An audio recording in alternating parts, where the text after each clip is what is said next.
નમસ્કાર વિદ્યાર્થી મિત્રો, હવે આપણે આગળ બે એકમ માટે જોઈ લેવી, લંબાઈ અને દળ માટે. જેટલી વસ્તુઓ લખાવો એટલું લખીને એમાંથી રાખજો ફક્ત. રેડી? સમજાવશું એમાંથી આગળ. છેલ્લે કયા તાપમાને સેલ્સિયસ અને ફેરેનહાઇટ બંને મૂલ્યો સમાન મળે? એક પ્રશ્ન પૂછ્યો તેમાંથી મળ્યો જવાબ. સેલ્સિયસ અને ફેરેનહાઇટ કયા તાપમાને બંને મૂલ્યો સમાન મળે? જો જવાબ એમાંથી ગણ્યો હશે, રેડી, જે મળ્યો હોય, પણ એનો જવાબ મળશે -40 સેલ્સિયસ. કેટલો? -40 સેલ્સિયસ બરાબર થાય -40 ફેરેનહાઇટ. દાખલા તરીકે તમે મૂકો એમાં કિંમત એટલે ખબર પડી જશે. ફેરેનહાઇટ બરાબર 9/5 સેલ્સિયસ પ્લસ 32. હાલો, દાખલા તરીકે સેલ્સિયસ 40 મૂકવી તો 9/5 -40 પ્લસ 32. રેડી? 9/5 જે તો અહીં ગુણાકાર કરો, 8 પંચા 40 તો ગુણ્યા -8 પ્લસ 32, 9 8 72 પણ -72 પ્લસ 32 -40 ફેરેનહાઇટ. તો 40 સેલ્સિયસ હોય એના બરાબર થાય 40 ફેરેનહાઇટ, બે સરખા. તો -40 તાપમાન એવું હોય કે જે સેલ્સિયસ અને ફેરેનહાઇટ બંને સમાન હોય. રેડી? હાલો, તો આ એક લગ્ન સેલ્સિયસ યાદ રાખજો ને ફેરેનહાઇટ કયા તાપમાને? -40, કે બંને એ સમાન હોય એમાંથી.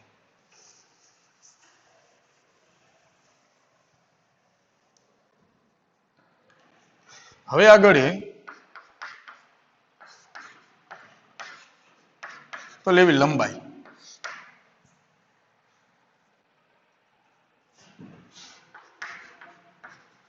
અને દળ. હાલો, લંબાઈને કોના વડે દર્શાવાય? સ્મોલ l વડે. એનો SI એકમ કયો? SI એકમ એ મીટર. રેડી? દળ એને દર્શાવાય સ્મોલ m વડે. એનું SI એકમ એ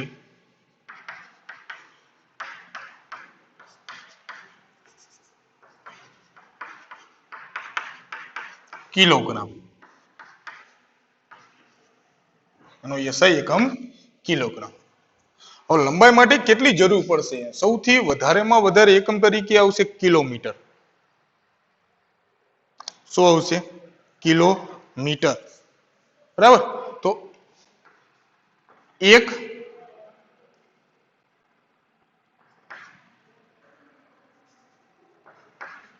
કિલોમીટર હોય તો એના કેટલા મીટર થાય? 1 કિલોમીટર હોય તો એના મીટર થશે 1000. 1000 અથવા 10³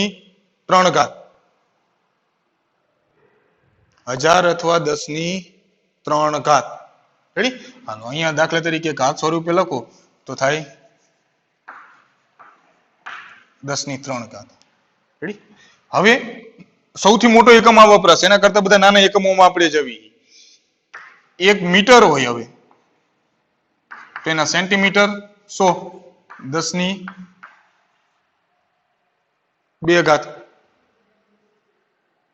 ડેસીમીટર હોય તો 10⁻². હાલો, પેલા આપણે ડેસીમીટર માં લઈ લેવી.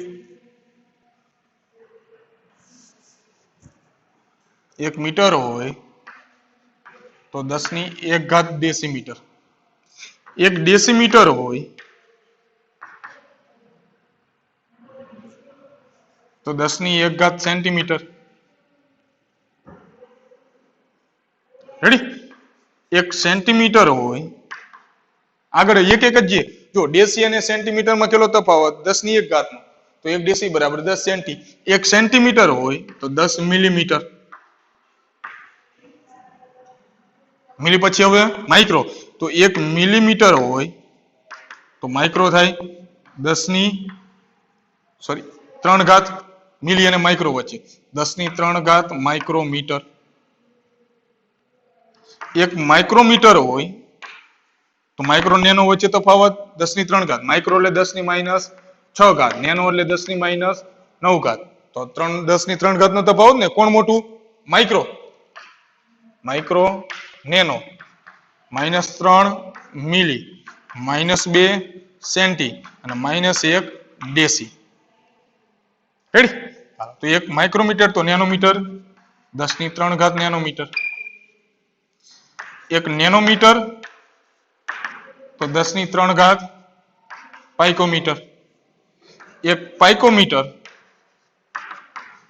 તો 10 ની 3 ઘાત ફેમ્ટોમીટર. કોઈ પણ એકમમાં તમારે જવું હશે, સામાન્ય જે એકમ રહ્યો ને મીટર, મૂળભૂત, એમાં કોઈ પૂર્વક ન આવે, બાકી બધામાં પૂર્વક એ. આમાં કોઈ પૂર્વક નથી. મીટર માંથી કોઈ પણ જગ્યાએ તમારે જવું હોય, 1 મીટર એ મીટરના નેનોમીટર કેટલા? 1 મીટરના નેનોમીટર. તો આગળ મેં તમને કીધું કે નેનો પૂર્વક એમાંથી લગાવવો હોય તો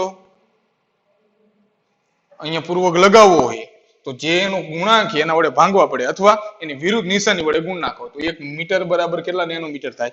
10 ની 9 ઘાત. 1 મીટર બરાબર માઇક્રોમીટર કેટલા થાય?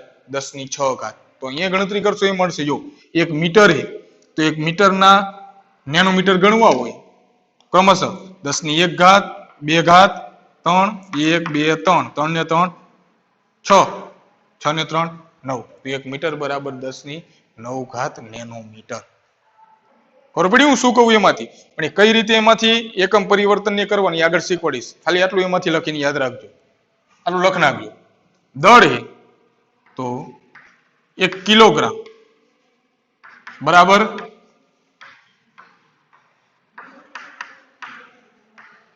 1000 ગ્રામ અથવા 10 ની 3 ઘાત ગ્રામ.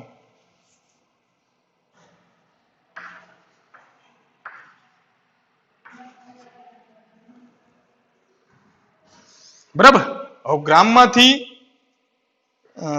સેન્ટીગ્રામ કે ડેસીગ્રામ નો ઉપયોગ નહીં થાય. ગ્રામમાંથી ડાયરેક્ટ મિલીગ્રામ. 1 ગ્રામ હોય તો એના 10 ની 3 ઘાત મિલીગ્રામ. 1 મિલીગ્રામ હોય તો એના 10 ની 3 ઘાત નેનોગ્રામ, સોરી માઇક્રોગ્રામ. અને 1 માઇક્રોગ્રામ હોય તો એના 10 ની 3 ઘાત નેનોગ્રામ. એમાં આટલા યાદ રાખવાના. રેડી? એટલી જરૂર પડશે કે 1 કિલોગ્રામના માઇક્રોગ્રામ કેટલા? તો 1 કિલોગ્રામના ગ્રામ 1000, 1 ગ્રામના 10 ની 3 ઘાત મિલીગ્રામ, 1 મિલીગ્રામના 10 ની 3 ઘાત. તો ત્રણેયનો સરવાળો કરો, કેટલો થાય? ત્રણેયનો ગુણાકાર કરવાનો હોય. 3 ને 3 6 ને 3 9. તો 1 કિલોગ્રામ બરાબર 10 ની 9 ઘાત માઇક્રોગ્રામ થાય. 1 ગ્રામ બરાબર નેનોગ્રામ કેટલા? તો એ 10 ની 9 ઘાત. 1 ગ્રામ બરાબર માઇક્રોગ્રામ કેટલા? ઉલટું હોય એમાંથી. એમ કે 1 નેનોગ્રામ એ 1 નેનોગ્રામના ગ્રામ કેટલા? તો જેટલી પણ કિંમત થાય એ વિરુદ્ધ નિશાનીની લેતી જવાની અથવા એ કિંમત વડે ભાગી નાખવાની 10 ની 9 ઘાત વડે.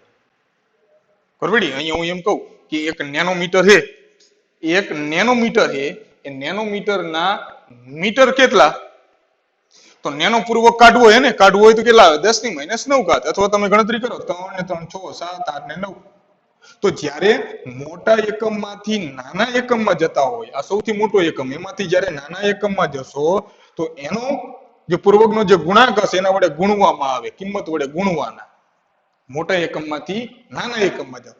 જ્યારે નાના એકમમાંથી મોટા એકમમાં જાઓ તો એ કિંમત એના વડે એને ભાંગવાના, એટલે વિરુદ્ધ ચિહ્નની નિશાની વાળું થઈ જશે. કારણ કે ભાગાકારમાં મૂકશો એ ઉપર આવે એટલે નિશાની એ બદલાઈ જાય. રેડી? આટલું લખીને રાખજો એમાંથી. કારણ કે એકમ પરિવર્તન કરવો હોય ત્યારે એમાંથી આ ખાસ જરૂર પડશે. કદમાં મેં લખાયું લંબાઈ, દળ. લંબાઈ આવી ગયું, દળ આવી ગયું, કદ, ઘનતા. સમયમાં તો સેકન્ડ, કલાક અને મિનિટ, એ તો આપણને ખબર એમાંથી. તાપમાન સેલ્સિયસ, ફેરેનહીટ અને કેલ્વિન. બાકી બીજા કોઈમાં એકમ તરીકે આવશે નહીં. આટલું એ લખ નાખજો એમાંથી. બરાબર? હવે એક વસ્તુ ફક્ત શીખવાડવાની છે તમને, ખાસ પૂર્વક. નેનો એટલે 10 ની -9 ઘાત, માઇક્રો એટલે 10 ની -6 ઘાત. આ રીતે યાદ કરી નાખજો. અત્યારે આને કોઈ યાદ રાખવાનું નથી, આ ફક્ત લખીને રાખજો એમાંથી. રેડી? આને કોઈ અત્યારે યાદ રાખવાનું નથી, ફક્ત તમે લખીને રાખજો. અત્યારે તમારે ફક્ત મને પૂર્વગ અને પૂર્વગનો ગુણાંક અને એની સંજ્ઞા ખબર હોવી જોઈએ.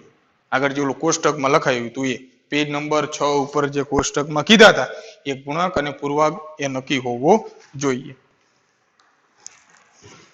આગળ ગુણાકાર ભાગાકાર હોય કે સરવાળો કે બાદબાકી હોય, દાખલા તરીકે એમાં ઉદાહરણ તરીકે લેવી ઘાતાંકીય રીતે 5.6 ગુણ્યા 10⁵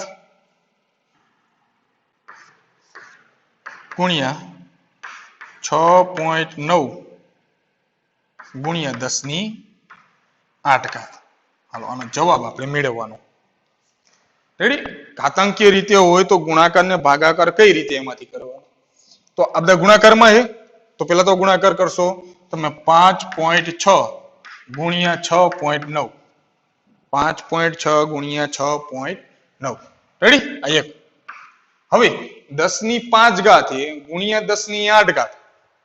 તો જ્યારે 10 માં કિંમતને ગુણાકારમાં હોય, બંનેનો ઘાતાંક સરખો હોય, તો ગુણાકારમાં હોય તો શું થાય? સરવાળો ઘાતનો. જ્યારે કિંમત ગુણાકારમાં હોય તો ઘાતનો શું થશે? સરવાળો. તો 10⁵ પ્લસ 10⁸. તો કેટલી થાય? 10⁻13. તો આ બેનો ગુણાકાર કરી નાખવાનો. 5.6 ગુણ્યા 6.9 કેલ્સીમાં ગુણ્યા 10⁻13. એટલે ટૂંકમાં કે 10⁷ ગુણ્યા 10⁻3. જવાબ કેટલો થાય? 10⁷ ગુણ્યા 10⁻3. ગુણાકારમાં હોય એટલે સરવાળો કરવાનો. 7 પ્લસ -3 નિશાની તો હે ને, તો 7 પ્લસ -3 એટલે 10⁴. 10⁵ ગુણ્યા 10⁻1 અથવા 10⁵. તો ગુણાકારમાં તો 5 ને 2 7, 10⁷. 10⁻3 ગુણ્યા 10⁻4. -3 -4 બેનો સરવાળો કરો એટલે કેટલું થાય? 10⁻7. તો કોઈ પણ કિંમત ગુણાકારમાં હોય તો ગુણાકારમાં ઘાતનો શું થાય? સરવાળો. ભાગાકાર હોય, દાખલા તરીકે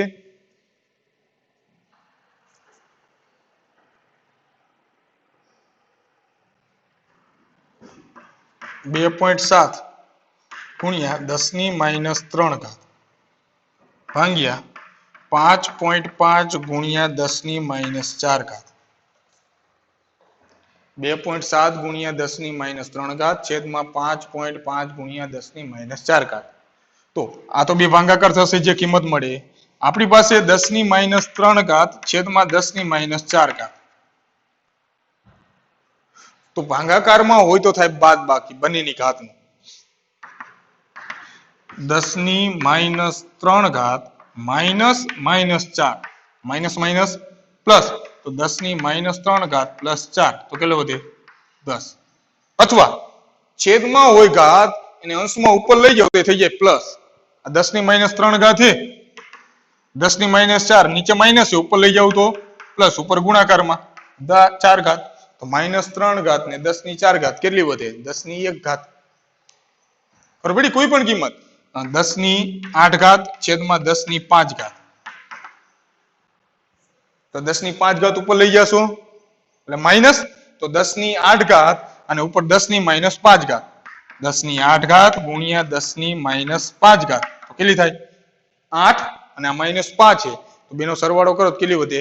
3. તો 10⁻3. બરાબર? 10⁻2 છેદમાં 10⁻6. તો 10⁻6 ઉપર લઈ જાઓ તો 10⁻2 ગુણ્યા 10⁻6 ઉપર જાય તો +6, તો 6 ને 2 8, તો 10⁸. 10⁻11 છેદમાં 10⁻3 ઉપર જાય તો પ્લસ, તો 10⁻11 અને ઉપર જાય તો ગુણ્યા 10⁻3. તો કેટલી વધે 10 ની માઇનસ 8 ઘાત, કારણ કે -11 ને +3 હે કેટલી વધે -8. ખબર પડી? તો ટૂંકમાં ગુણાકારમાં હોય તો સરવાળો થાય અને ભાગાકારમાં હોય તો બાદબાકી. તો ભાગાકારમાં છેદમાં ઘાત હોય ને ઉપર લઈ જાવ તો નિશાની બદલાઈ જાય, નીચે માઇનસ હોય તો ઉપર થઈ જાય પ્લસ, નીચે પ્લસ હોય તો ઉપર થઈ જાય માઇનસ. રેડી? હા, તો ગુણાકાર ભાગાકારમાં ખબર પડી? પ્લીઝ સરવાળો બાદબાકી. એ પહેલા વૈજ્ઞાનિક સંકેત એટલે કોઈ પણ કિંમત રહી, કિંમત બધી પૂર્ણાંક સંખ્યામાં નહીં હોય, અપૂર્ણાંકમાં હશે, ઘણી બધી ઘાતની કિંમતે હશે, ત્યારે વૈજ્ઞાનિક સંકેત પ્રમાણે એક આંકડા પછી પોઈન્ટમાં લખવાનું, એક આંકડા પછી. દાખલા તરીકે 2.462 ગુણ્યા 10 ની 3 ઘાત. આ રીતે કિંમત એક આંકડા પછી પોઈન્ટમાં વૈજ્ઞાનિક સંકેત પ્રમાણે. પણ કોઈ પણ કિંમત આવી ન હોય, દાખલા તરીકે 0.000 2462 ગુણ્યા 10 ની 8 ઘાત. આ કિંમત છે તો એક આંકડા પછી પોઈન્ટમાં લાવવો હોય તો જ્યારે તમે સાચી ને રેડી અંકે તમે જમણી બાજુ ખસો, પોઈન્ટને જમણી બાજુ તમે ખસાડો તો ઘાતમાં શું થાય? ઘટાડો. જમણી બાજુ ખસો તો ઘાત ઘટે અને ડાબી બાજુ ખસો તો ઘાત વધે. જમણી બાજુ ખસો એક આંકડા પછી બગડા પછી પોઈન્ટ લાવો, અહીંયા પોઈન્ટ લાવવો હોય તો કેટલા કહી શકે? 4. તો 4 ઘટાડો થાય તો શું થાય? 2.462 ગુણ્યા 10 ની 4 ઘાત. 0.03245 ગુણ્યા 10 ની 11 ઘાત. તગડા પછી પોઈન્ટ લાવવો હોય તો કેટલા થાય? 3.245. કેટલા પોઈન્ટ કહીશા? 2. તો 2 ઘટે તો 11 હતી ને 2 ઘટાડો એટલે કેટલી થાય? 9 ઘાત. એવી રીતે માઇનસમાં હોય પ્લસ વધારે કિંમત મળે. દાખલા તરીકે 6.37 ગુણ્યા 10 ની 5 ઘાત. એક આંકડા પછી ચોકડા પછી પોઈન્ટ લાવો તો બે ડાબી બાજુ ખસો બે ઘાત વધે તો 4.5637 ગુણ્યા 10 ની 5 હતી તો 10 ની 7 ઘાત. 0.007336 ગુણ્યા 10 ની -5 ઘાત. -5 ઘાત. તો હવે 7 પછી પોઈન્ટ લાવવો હોય, મારે લખવું છે 7.236 તો કેટલા પોઈન્ટ ખઈશા? જમણી બાજુ 3 તો 3 ઘાત ઘટે તો -5 છે અને 3 ઘટે તો -2 ન થાય, ઘટાડો કરવાનો છે. -5 એમાં ઘટાડવાની -3 તો કેટલી થાય? 10 ની -8 ઘાત. બરાબર ને? દાખલા તરીકે અહીંયા કિંમત લઈ લેવી, આ રીત કિંમત આ 10 ની -11 ઘાત છે. આ જ કિંમત 10 ની -11 ઘાત. અહીંયા તગડા પછી પોઈન્ટ લાવો તો 2 ઘાત ઘટે, -11 છે તો ઘટીને કેટલી થાય? 3.245 ગુણ્યા 10 ની -13 ઘાત. થાય ને? બરાબર પડી? એવી રીતે વધારે કિંમતમાં હોય 3.27 ગુણ્યા 10 ની -9 ઘાત. 7 પછી અહીંયા પોઈન્ટ લાવાય તો 3 ખસવા પડશે ને, 7.893 ગુણ્યા તો 3 ખસો તો ઘાત 3 વધે, -9 છે એમાં +3 કરવાની તો કેટલી થાય? 10 ની -6 ઘાત. -9 છે એમાં +3 કરો, -9 ને +3 તો -6. -5 હતું એમાં 3 ઘટાડવાની, -3 હજી તો -3 ને -5 એટલે -8. તો એ ઘાતમાં પોઈન્ટમાં તો ખબર પડે. તો સરવાળો બાદબાકીમાં આપણે સરવાળો એક લઈ લેવી એમાંથી કે કોઈ કિંમત હોય 2.5 ગુણ્યા 10 ની -2 ઘાત. દાખલા તરીકે પેલા 6.65 ગુણ્યા 10 ની 4 ઘાત પ્લસ 8.95 ગુણ્યા 10 ની 3 ઘાત. હાલો સરવાળો કરવો કિંમત એ તો આ બે વચ્ચે ગુણાકાર, આ બે વચ્ચે ગુણાકાર, પણ બે ની વચ્ચે સરવાળો. તો હવે આ બેનો તો સરવાળો થઈ જશે 6.65 પ્લસ 8.95 એનો જે જવાબ મળે, પણ આ ઘાત 10 ની 4 ઘાત ને આ 10 ની 3 ઘાત એટલે 10 ની 7 ઘાત થાય. ગુણાકાર હોત તો 10 ની 4 ઘાત ને 10 ની 3 ઘાત તો બંનેનો થાત સરવાળો 10 ની 7 ઘાત. પણ આ બે સરવાળામાં છે તો પેલા શું કરવું પડે? તો ગુણાકારમાં રહેલી જે ઘાત છે પેલા ઘાતને કાઢવી પડે કોમન. તો જે ઓછું મૂલ્ય હોય ને કોમન કાઢી લો. તો આમાં કેટલી કોમન સરખી કાઢશો? એમાંથી 10 ની 3 ઘાત કોમન કાઢ લો. 10 ની 3 ઘાત. હવે 10 ની 3 ઘાત આમાંથી કાઢ લેવાની. 10 ની 3 ઘાત અહીંયાથી નીકળી જાય. અહીંથી 10 ની 3 ઘાત કાઢી લો. શું વધે? 8.95. અહીંયાથી 10 ની 3 ઘાત કાઢી લો તો અહીંયા શું વધે? 10 ની 1 ઘાત વધે ને? 10 ની 1 ઘાત અહીંયા વધશે એમાંથી. તો 10 ની જે 1 ઘાત છે આને આપી દો. કેટલા થાય? 66.5. 10 ગુણ નાખો 66.5 પ્લસ 8.95 કોમન નીકળી 10 ની 3 ઘાત. બંનેનો સરવાળો કરો. કેટલો થશે? 75. 75.45. 75.45 ગુણ્યા 10 ની 3 ઘાત. એક આંકડા પછી પોઈન્ટ લઈ લો.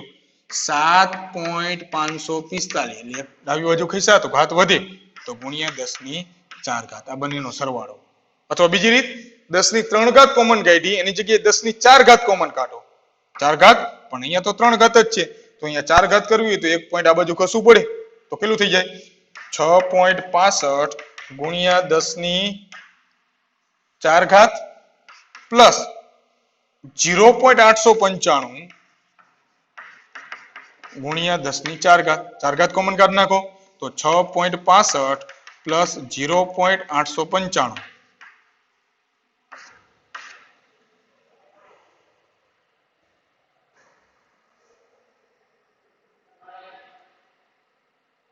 તો 7.545 ગુણ્યા 10 ની 4 ઘાત. રેડી? કોઈ પણ અથવા માઇનસ હોય તો એ બાદબાકી કરવાની છે. પરંતુ જ્યારે બે ઘાતની વચ્ચે સરવાળો હોય, બે ઘાત 10 ની ઘાતમાં કિંમત છે, ગુણાકાર હોય તો બેનો સરવાળો, ભાગાકાર હોય તો બેની બાદબાકી કરવાની ઘાતની. પણ બે ઘાત વચ્ચે જ્યારે સરવાળો, બે કિંમત વચ્ચે સરવાળો હોય ત્યારે એ ઘાતનો સરવાળો કે બાદબાકી થાય નહીં. બેમાંથી તમારે સરખી ઘાત એ કોમન કાઢવી પડે. આમાંથી અને આમાંથી બે સરખી તો એકમાં ખાલી કરી નાખો ને એકમાં જે તૂટો આવતો હોય એટલે ઉમેરી દો અથવા એટલી બાદ કરી નાખો એમાંથી. તો આમાં શું કર્યું આપણે? 3 ઘાત કોમન કાઢવી હતી તો અહીંયા 8.95 વધ્યો. અહીંયા 10 ની 3 ઘાત કાઢી લો તો હજી 10 ની 1 ઘાત વધે એને આને આપી દો. બેનો સરવાળો કરીને પાછળ 10 ની 3 ઘાત. અહીંયા 10 ની 4 ઘાત કાઢવી હતી તો અહીંયા 4 ઘાત હોવી જોઈએ ને. તો એક આંકડો આ બાજુ લ્યો 0.895 કરો તો 10 ની 4 ઘાત થાય ને. કારણ કે ડાબી બાજુ ખસો તો ઘાત વધે. એટલે ખાસ યાદ રાખજો એમાંથી કે જ્યારે બે ઘાત વચ્ચે ગુણાકાર હોય, બે 10 ની ઘાતની કિંમત વચ્ચે ગુણાકાર ત્યારે સરવાળો થાય, ભાગાકારમાં હોય ત્યારે બાદબાકી, અથવા નીચેની કિંમતને ઉપર લઈ જાઓ પ્લસ હોય તો માઇનસ થાય, માઇનસ હોય તો પ્લસ થાય. પણ બે વચ્ચે જ્યારે સરવાળો કે બાદબાકી હોય ત્યારે તમારે ઘાતને કોમન કાઢવી પડશે, સામાન્ય કાઢવી પડશે. એમાં એ ઘાતનો સરવાળો કે બાદબાકી ડાયરેક્ટ થાય નહીં. બેમાંથી એ સરખી ઘાતને કોમન કાઢી લો બે વચ્ચેમાંથી. આમાં 10 ની 3 ઘાત અને આમાં 10 ની એટલે બે વચ્ચે કોમન નીકળ્યું સામાન્ય 10 ની 3 ઘાત. પણ ટૂંકમાં દાખલામાં એમાં જે રીતે ઉપયોગ થશે એ રીતે આપણને દાખલાની ગણતરીમાં પછી ખબર પડી જશે. ટૂંકમાં સામાન્ય એ 10 ની ઘાતની કિંમત ગુણાકારમાં હોય, ભાગાકારમાં હોય, સરવાળો બાદબાકી તો કઈ રીતે સાદું રૂપ આપવું એની માહિતી મેં આપી એમાંથી. બરાબર? બીજું કોઈ વિશેષ નથી. એ દાખલામાં જ્યારે પણ આવશે ત્યારે આપણને એમાં ખબર પડી જશે, એમાંથી એ ગણતરી એમાંથી કરવાની થશે. તો લંબાઈ અને દળ માટે જે લખેલ એ ખાલી લખ નાખજો. એમાંથી સરવાળો હોય, બાદબાકી હોય, ગુણાકાર હોય, ભાગાકાર હોય. રેડી? તો એમાં એ વૈજ્ઞાનિક એટલે એ ઘાતાંકીય રીતે ગુણાકાર, બાદબાકી, ભાગાકાર, સરવાળો કઈ રીતે કરવો એક યાદ રાખજો એમાંથી. એ દાખલામાં જ્યાં પણ આવશે એટલે એ તો ખબર પડી જશે એમાંથી. રેડી? કારણ કે વારંવાર એ જ ગણતરીઓમાં આવવાનું એમાંથી. કમ્પ્લીટ? હાલો તો એટલું એ લખ નાખજો.